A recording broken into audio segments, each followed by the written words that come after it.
여호수아서 14장부터 19장까지에는 여호수아가 정복한 가나안 서쪽의 땅들을 제비뽑기를 통해 이스라엘의 9지파와 반 지파에게 나눠주는 그런 장면이 기록되어 있습니다.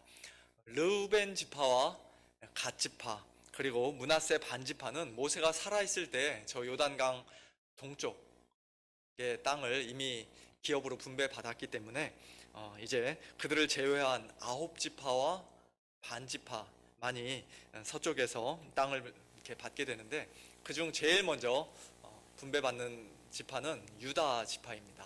저 밑에서 두 번째 유다 써 있죠. 여호수아서 14장에서의 갈렙을 시작으로 유다 지파가 분배받은 땅이 15장에 기록되어 있고요.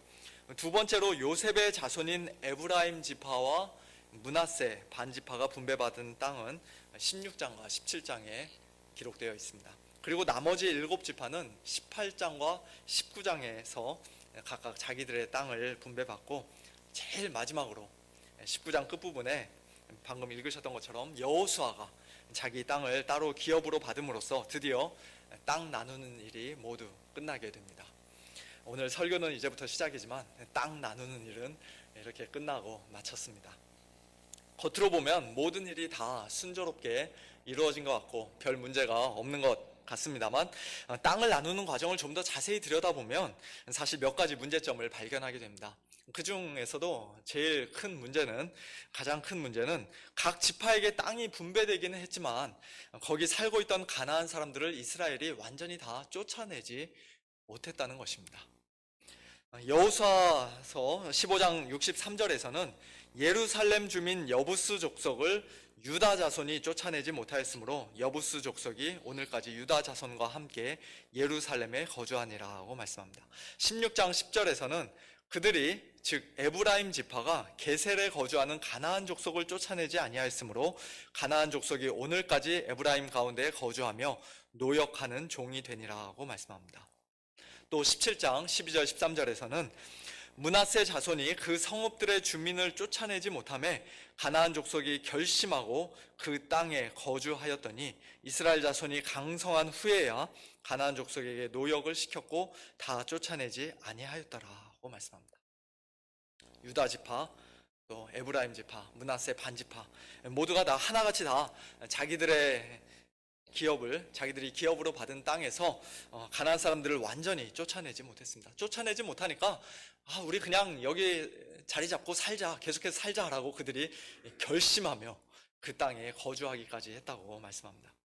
또 여호수아 18장에서는 나머지 7지파가 정복된 땅을 아직 자기들의 기업으로 분배받지도 못했는데 일찌감치 손을 놓고 그냥 쉬고 있는 그런 모습도 우리가 보게 됩니다. 아무런 관심이 없고 싸우러 나갈 의욕도 전혀 없는 것처럼 보입니다. 그러자 18장 3절에서 여호수아가 그들에게 이런 식으로 책망을 합니다.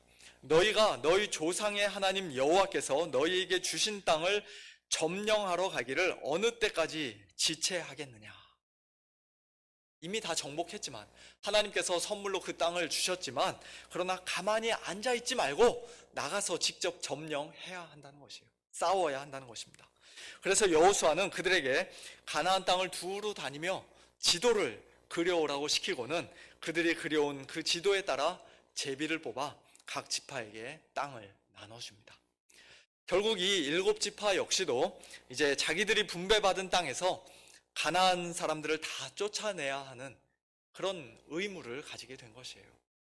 그들이 쫓아내지 못했다라는 말이 18장과 19장에는 기록되어 있지 않지만, 제일 크고 강했던 유다 지파와 에브라임 지파, 므낫세 지파도 자기들 땅에서 가나안 사람들을 다 쫓아내지 못했던 것을 볼 때 이 나머지 7지파 역시도 가나안 사람들을 온전히 다 쫓아내지 못했을 가능성이 상당히 큽니다. 여호수아가 이미 다 정복한 땅인데, 하나님께서 그들에게 선물로 주신 땅인데 왜 이스라엘의 각 지파는 자기들의 땅에서 그 가나안 사람들을 다 쫓아내지 못했던 것일까요? 여러 가지 이유를 생각해 볼 수 있을 것 같아요.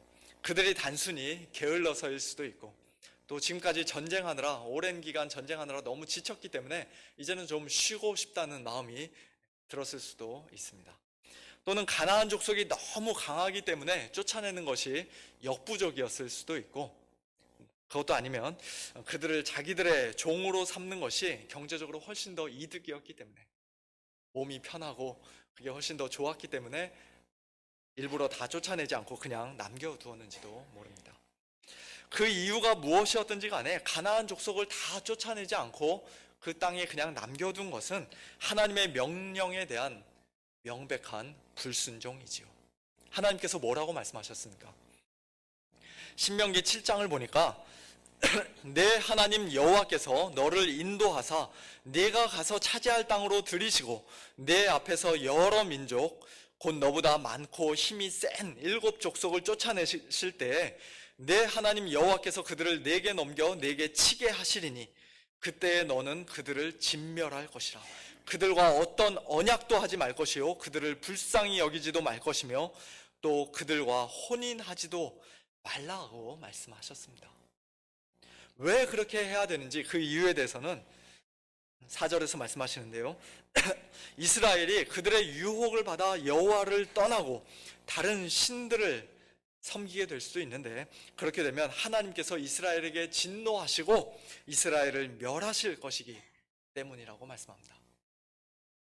즉 가나안 정복 전쟁은 가나안 여러 족속의 오랜 죄와 넘치는 악에 대한 하나님의 공의로운 심판이었을 뿐만 아니라, 만일 그들을 그 땅에 그냥 남겨두면 그들이 결국 이스라엘 백성들을 유혹해서 우상 숭배의 죄를 범하게 할 것이 불을 보듯 뻔했기 때문에 하나님께서는 그들을 다 쫓아내라, 진멸하라고 명령하셨던 것이죠.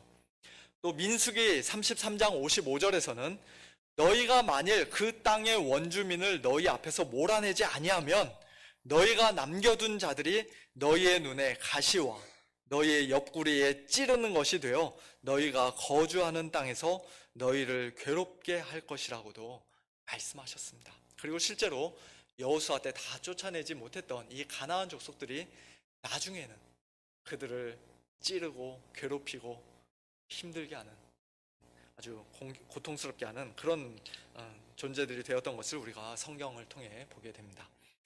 사랑하는 성도 여러분, 오늘 저와 여러분이 또 우리 서문교회가 하나님께 받은 기업과 유업과 분깃 중에서 과감하게 쫓아내지 못하고 아직까지 남겨두고 있는 그 가나안 족속은 과연 누구이며 무엇인지를 우리가 한번 생각해 보기를 원합니다. 우리 각자의 개인적인 신앙의 영역에서는 무엇보다도 우리 속에 아직 남아있는 죄성이라고 할 수 있을 것입니다. 우리의 옛사람, 우리의 죄악된 성품이 이미 그리스도와 함께 십자가에 못 박혀 죽었음에도 불구하고, 그래서 이제 우리가 그리스도 안에서 완전히 새로운 피조물로 새 생명으로 다시 태어났음에도 불구하고 그 옛사람의 구습과 죄악의 흔적이 우리 안에 여전히 끈질기게 남아있는 것을 우리는 고백하지 않을 수가 없습니다. 다 정복된 줄 알았는데 틈만 나면 어디에선가 불쑥불쑥 나타나고 고개를 쳐드는 것을 우리는 늘 경험하며 살고 있습니다. 그러면 또다시 일어나 나가서 싸워야 하는데, 사정없이 내쫓아야 하는데 부끄럽게도 그렇지 못할 때가 너무나도 많습니다. 우리가 육신대로 살 것이 아니라 영으로서, 성령으로서 죄악된 몸의 행실을 매일 매순간 죽이며 살아야 하는데, 또 죄와 싸우되 피 흘리기까지 순교할 각오까지 하면서 그렇게 대항해야 하는데 너무 바쁘다는 핑계로, 이제는 힘들고 지쳤다는 이유로, 또 아무리 노력해도 소용없다는 그런 자포자기의 심정으로, 또는 그저 게을러서 우리는 언제부터인가 그 싸움을 멈추고 있는 것은 아닌지요. 계속해서 예수님 더 닮아가는 성화의 싸움, 믿음의 선한 싸움을 이 세상 떠나는 날까지 평생에 걸쳐 해야 하는데, 이미 구원받았다는 사실에 만족해야 하면서, 거기에 그냥 안주하면서 언제부터인가 그 싸움을 그냥 그만두고 그냥 마냥 두 손 놓고 앉아있는 것은 아닙니까? 또는 죄가 우리에게 종종 가져다주는 달콤한 쾌락과 이 세상 재미와 또는 어떤 경제적인 이익 때문에 그것이 죄인 줄 뻔히 알면서도, 하나님께서 그것을 정말로 싫어하신다는 것을 분명히 알면서도 적당히 그 죄와 타협하며 살아가고 있지는 않습니까? 그런 저와 여러분에게 오늘 주님께서는 말씀하십니다. 너희가 그 땅을 점령하러 가기를 어느 때까지 지체하겠느냐? 사랑하는 성도 여러분, 다시 일어나시기를 바랍니다. 다시 싸움터로 나가시기를 바랍니다. 속지 마세요. 죄는, 우리 안에 남겨져 있는 그 죄는 10년, 20년이 지나도, 아니 50년, 100년이 지나도 절대로 우리와 같은 편이 될 수 없습니다. 요즘 유행하는 말처럼 깐부가 될 수 없습니다. 한 편이 될 수 없어요. 이 정도의 죄쯤이야, 내가 마음만 먹으면 얼마든지 제어할 수 있고 컨트롤할 수 있고 쫓아낼 수 있다고 생각하면서 자신만만해하면서 그 죄를 그냥 가만히 내버려 두고 매일매일 조금씩 먹을 것을 던져주다가는 어느 순간 그 죄가 무시무시한 괴물처럼 커져서 우리를 찌르고 괴롭히고 집어삼키려 할 것입니다. 하나님보다 이 세상을 더 사랑하게 만들고 여호와 하나님이 아닌 다른 신들을, 헛된 우상들을 섬기도록 우리를 유혹할 것입니다. 아예 처음부터 그것을 불쌍히 여기지 말아야 합니다. 그것들과 언약도 맺지 말아야 합니다. 다 진멸하고 쫓아내야 합니다. 우리가 오직 은혜로, 오직 믿음으로, 오직 그리스도의 공로로 구원을 받았다라는 말은요, 이제 구원받았으니 난 아무것도 안 하고 그냥 가만히 있어도 된다라는 그런 뜻의 말이 아닙니다. 이미 예전에도 여러 번 말씀드렸습니다만, 우리를 구원해 주신 하나님의 은혜는 우리 성도들로 하여금 더 힘쓰고 더 애쓰고 더 수고하게 만드는 은혜입니다. 믿음의 싸움을 끝까지 용감하게 충성스럽게 싸울 수 있도록 우리에게 날마다 힘주시는 은혜입니다. 베드로후서 1장 3절 이하의 말씀을 보시면 하나님께서 우리 성도들에게 너무나도 크고 귀한 선물들을 주셨다고 말씀합니다. 그의 신기한 능력으로 생명과 경건에 속한 모든 것을 우리에게 주셨고, 또 그 보배롭고 지극히 큰 약속도, 즉 예수님의 재림과 우리 몸의 부활과 새하늘과 새 땅, 완성된 천국의 유업과 같은 그런 놀라운 약속도 우리에게 주셨습니다. 그리고 우리가 신성한 성품에 참여하여 하나님 아버지를 점점 더 닮아가고 예수님의 아름답고 영광스러운 형상을 더욱더 본받게 될 것이라는 그런 놀라운 약속도 주셨습니다. 모든 것을 다 주셨어요. 은혜로 주셨습니다. 그런데 그 은혜의 선물을 받은 우리 성도들의 마땅한 반응에 대해 사도 베드로는 바로 이어 5절에서 이렇게 말씀합니다. 그러므로 너희가 더욱 힘써. 어떻게 하라고요? 더욱 힘쓰라고 말씀합니다. 구원의 은혜에 기뻐하고 감사하면서 그 자리에 그냥 가만히 앉아만 있지 말고, 멈춰 있지 말고 더욱 힘써야 한다고 말씀합니다. 그러므로 너희가 더욱 힘써 너희 믿음의 덕을, 덕의 지식을, 지식의 절제를, 절제의 인내를, 인내의 경건을, 경건의 형제 우애를, 형제 우애의 사랑을 더하라. 예수님의 성품을 닮아가는 일에, 성도로서의 합당한 열매를 맺는 일에 더욱 힘쓰라고 말씀합니다. 또 10절에서는 그러므로 형제들아 더욱 힘써 너희 부르심과 택하심을 굳게 하라고도 말씀합니다. 내가 하나님께 택함 받은 자요, 부름을 받은 그 성도라는 사실을 날마다 성화되어가는 삶의 열매를 통해, 풍성한 성령의 열매를 통해, 예수님 점점 더 닮아가는 성품의 변화를 통해 계속해서 확인하고 또 확인하라는 것입니다. 더욱 힘써.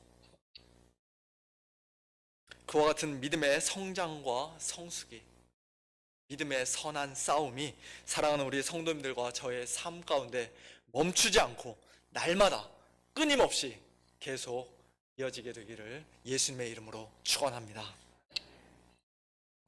땅을 나누는 일과 관련하여 또 다른 문제는 요셉 자손, 즉 므낫세와 에브라임 지파에게서 생겼습니다.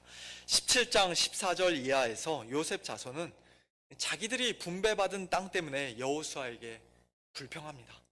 여호와께서 지금까지 내게 복을 주심으로 내가 큰 민족이 되었거늘 당신이 나의 기업을 위하여 한 제비 한 분깃으로만 내게 주심은 어찌함이니까.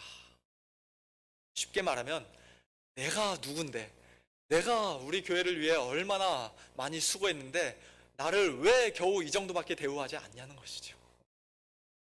우리 조상 요셉 덕분에 너희들 모두가 다 애굽 땅에서 배불리 먹고 편하게 살았었는데, 그래서 우리가 복을 받아 에브라임과 므낫세 이렇게 두 지파로 커졌는데 왜 겨우 한 제비 한 분깃만 주냐는 것입니다. 그런데 우리가 지도에서도 볼 수 있듯이 요단강 동쪽에서 므낫세 반 지파가 이미 한 분깃을 받았기 때문에 요단강 서쪽에서는 그들을 위한 분깃은 이제 하나밖에 남지 않은 것이에요. 한 분깃만 주는 것이 맞습니다. 한 분깃 가지고 에브라임과 므낫세 또 남은 반 지파가 적당히 나누면 되는 것이죠. 두 분깃을 따로 또 줄 수가 없습니다. 그럼에도 불구하고 그들은 더 달라고 욕심합니다. 또 한번 지도를 보세요. 에브라임과 므낫세 반지파 두 개 합한 것이 얼마나 큽니까? 땅이 넓습니까? 그렇게 넓은 땅인데도 그들은 좁다고 더 달라고 그렇게 욕심을 냅니다. 그런 그들에게 여호수아는 이렇게 말합니다. 네가 큰 민족이 되므로 에브라임 산지가 네게 너무 좁을진데 브리스 족속과 르바임 족속의 땅 삼림에 올라가서 스스로 개척하라. 그렇게 너무 좁다면, 너희들 말처럼 정말 좁다면 산에 올라가서 거기 있는 나무들 자르고 길을 내고 그래서 개척을 하라는 것이죠. 더 넓은 땅을 차지하라는 것입니다. 그러나 그것은 너무 귀찮고 힘든 일이었기에 그들은 또 이런저런 핑계를 대며 여호수아에게 말합니다. 그 산지는 우리에게 넉넉하지도 못하고 또 골짜기 땅에 거주하는 모든 가나안 족속에게는 벳스안과 그 마을들에 거주하는 자이든지 이스라엘 골짜기에 거주하는 자이든지 다 철병거가 있나이다. 아예 처음부터 좋은 땅 달라고, 처음부터 그냥 넓은 땅 달라고, 정복하기 쉬운 땅 달라고 그렇게 투덜거리며 계속해서 불평합니다. 그러자 여호수아가 그들에게 마지막으로 말합니다. 너는 큰 민족이요 큰 권능이 있은즉 한 분깃만 가질 것이 아니라 그 산지도 내 것이 되리니, 따로 한 분깃을 더 주진 않지만 네가 정복하게 될 그 산지 너 것 해. 그러니 비록 삼림이라도 네가 개척하라. 그 끝까지 내 것이 되리라. 가나안 족속이 비록 철병거를 가졌고 강할지라도 네가 능히 그를 쫓아내리라. 이것은 단순히 그들의 요구를 거절하기 위해서 한 말이 아니라 하나님을 온전히 믿고 신뢰하는 여호수아의 분명한 믿음을 보여주는 말이라고 할 수 있습니다. 가나안 족속이 아무리 많고 또 아무리 철병거를 많이 가지고 있을지라도, 그들이 아무리 강할지라도 내가 능히 쫓아낼 수 있으리라고 여호수아는 말합니다. 즉 그만 투덜거리고 하나님의 약속을 믿고 신뢰하는 믿음으로 용감히 앞으로 나아가 담대히 싸우라는 것이에요. 아까 신명기 7장 말씀을 몇 구절 읽어드렸는데요, 그 뒤에 17절부터 보면 이런 말씀이 있습니다. 내가 혹시 심중에 이르기를 이 민족들이 나보다 많으니 내가 어찌 그를 쫓아낼 수 있으리요 하리라마는 그들을 두려워하지 말라고 말씀합니다. 아니 어떻게 두려워하지 않을 수 있습니까? 내 하나님 여호와께서 그들을 내게 넘기시고 그들을 크게 혼란하게 하여 마침내 진멸하시고 그들의 왕들을 내 손에 넘기실 것이기 때문이다. 그러므로 너는 그들의 이름을 천하에서 제하여 버리라. 너를 당할 자가 없이 네가 마침내 그들을 진멸하리라고 말씀합니다. 신명기 20장에서도 내가 나가서 적군과 싸우려 할 때 말과 병거와 백성이 너보다 많음을 볼지라도 그들을 두려워하지 말라고 똑같이 말씀하세요. 그리고 그 이유 역시도 애굽 땅에서 너를 인도하여 내신 내 하나님 여호와께서 너와 함께 하실 것이기 때문이요, 너희 하나님 여호와는 너희와 함께 행하시며 너희를 위하여 너희 적군과 싸우시고 구원하실 것이기 때문이라고 말씀합니다. 사랑하는 성도 여러분, 오늘 여호수아 앞에서 불평하며 이런저런 핑계를 대고 있는 이 요셉 자손 에브라임과 므낫세 반지파의 모습이 혹시 저와 여러분의 모습은 아닌지, 그리고 우리 서문교회의 모습은 아닌지 이 시간 우리 자신의 모습을 다시 한번 돌아보기를 원합니다. 하나님께서 이미 많은 복을 넘치게 주셨는데, 좋은 땅 주시고 아름다운 건물도 주시고 이렇게 좋은 사랑하는 성도님들도 주시고 무엇보다도 우리에게 구원의 은혜를 주셨는데, 그것 가지고는 안 된다고, 더 좋은 것, 더 많은 것 달라고 우리가 떼쓰고 있지는 않습니까? 하나님이 나한테, 우리한테 이러시면 안 되지요 라고 이렇게 말하며 하나님을 원망하며 투덜거리고 있지는 않습니다. 다른 지파들, 다른 교회들과 비교하면서 왜 우리 교회는 이것도 없고 저것도 없고 왜 이렇게 부족한 것이 많냐고 끊임없이 불평하고 있지는 않습니까?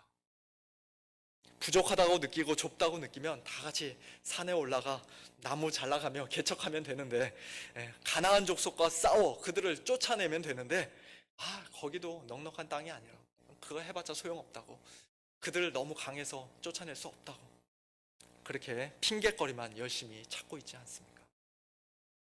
하나님을 의지하는 믿음으로 담대히 올라가 삼림을 개척하고 가나안 족속과 용감히 싸우기는커녕 당장 눈앞에 보이는 것들, 험한 산지와 철병거만 보면서 지레 겁을 집어먹고 또 그냥 주저앉아 있는 것은 아닙니다.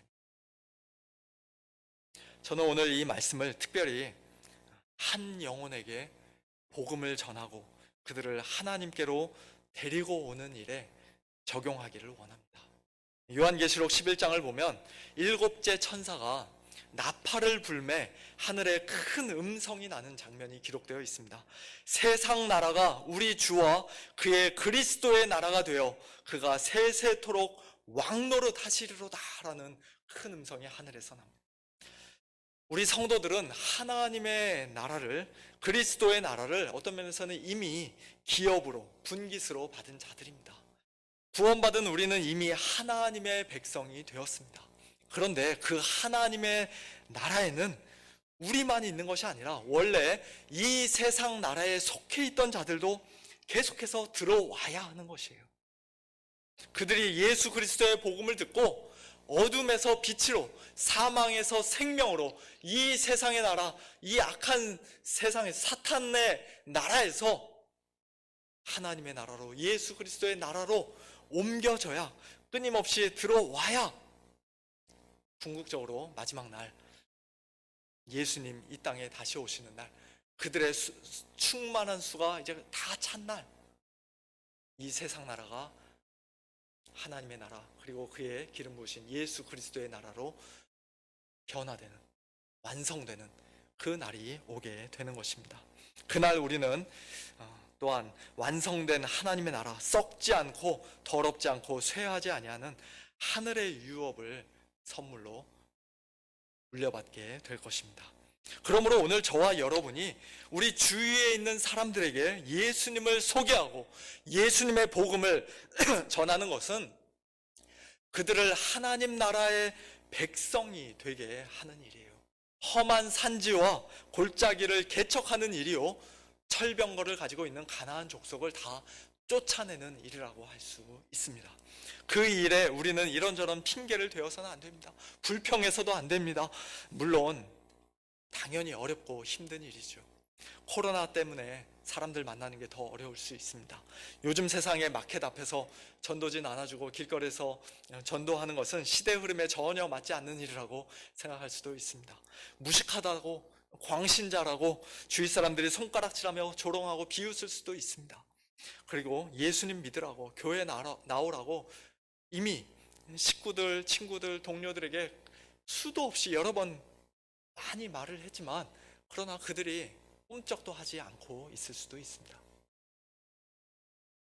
설령 그렇다 할지라도 우리는 포기해서는 안 됩니다.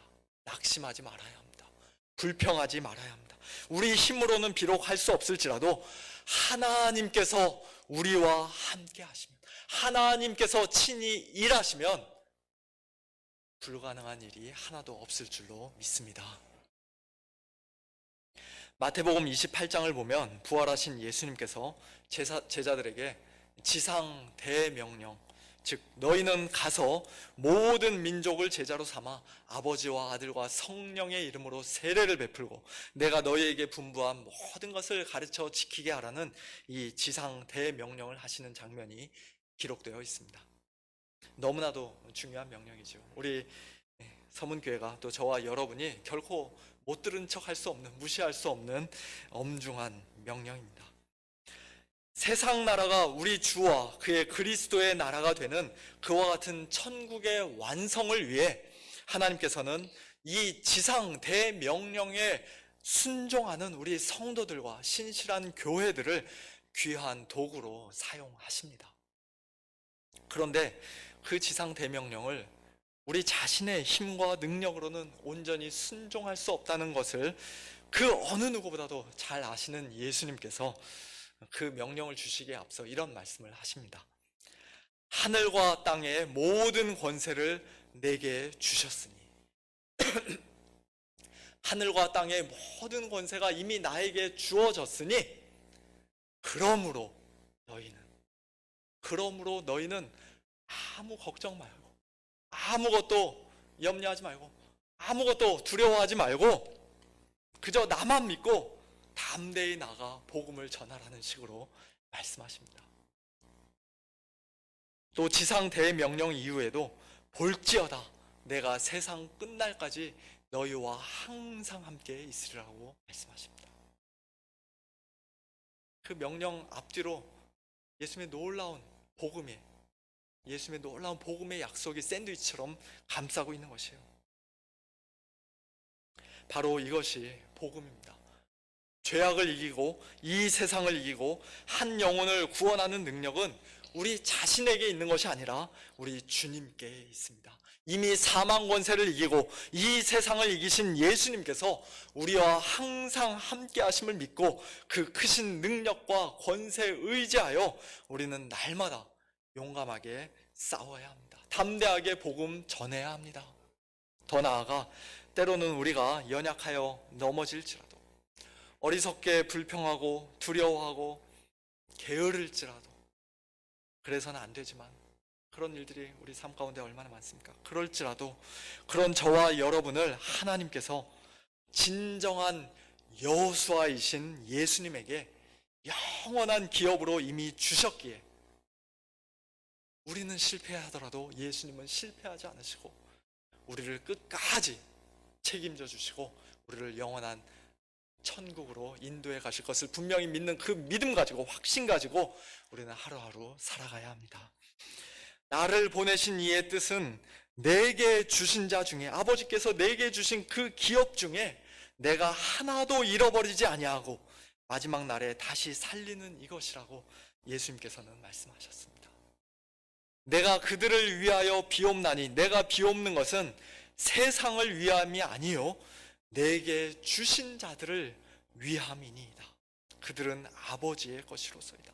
하나님 아버지의 것이었는데 이제 내게 주셨으니 내가 그들을 책임지겠습니다. 하나님 그들을 붙잡아 주십시오. 예수님께서 우리를 위해 지금도 기도하고 계십니다. 그리고 우리는 마침내 가장 찬란한 영광, 하늘 영광 가운데서 예수님과 함께 영원토록 살게 될 것입니다. 아버지여 내게 주신 자도 나 있는 곳에 나와 함께 있어 아버지께서 창세 전부터 나를 사랑하심으로 내게 주신 나의 영광을 그들로 보게 하시기를 원하옵나이다.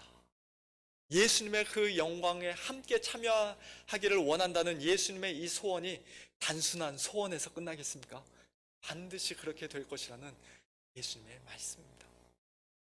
이처럼 우리를 결코 포기하지 않으시고 조금도 실패하지 않으시는 예수님의 영원한 기업이 된 성도들답게 이제 이 땅에서 우리 앞에 남아있는 여러 가지 싸움들, 우리 안에 죄악된 몸의 행실을 죽이고 죄와 피 흘리기까지 싸우는 일, 그리고 한 영혼에게 복음 전하여 그들을 하나님 나라의 백성이 되게 하는 그와 같은 막중한 사명을 끝까지 충성스럽게 잘 감당하는 복된 저와 여러분 그리고 우리 서문교회가 될 수 있기를 예수님의 이름으로 축원합니다. 함께 기도하겠습니다. 하나님 아버지 감사합니다. 저희는 너무나도 연약하고 부족하지만 맡겨주신 그 귀한 사명 온전히 다 감당하며 살고 있지 못하지만, 그러나 우리 주님께서 이미 이기고 승리하셨을 뿐만 아니라 저희들을 끝까지 책임져 주시고 마침내 영광스러운 천국으로 이끌어 주실 것을 믿고 다시 한번 감사를 드립니다. 이 복된 약속과 확신 속에서 오늘도 저희 앞에 남아있는 영적 전쟁을 충성스럽게 힘있게 감당하는 저희 모두가 되기를 소원합니다. 육신대로 살지 않게 하시고 죄악된 몸의 행실을 성령으로서 날마다 죽이며 죄와 피 흘리기까지 싸우는, 더욱 힘써 싸우는 저희 모두가 되게 하여 주시옵소서. 예수 그리스도의 복음을 주위 사람들에게 전하지 않고는 견딜 수 없는 그런 심령을 저희들에게 허락하여 주셔서 잃어버린 한 영혼 하나님께로 이끄는 복된 성도들, 또 우리 복된 우리 서문교회가 되게 하여 주시옵소서. 모든 것 감사드리며 예수님의 이름으로 기도하옵나이다. 아멘.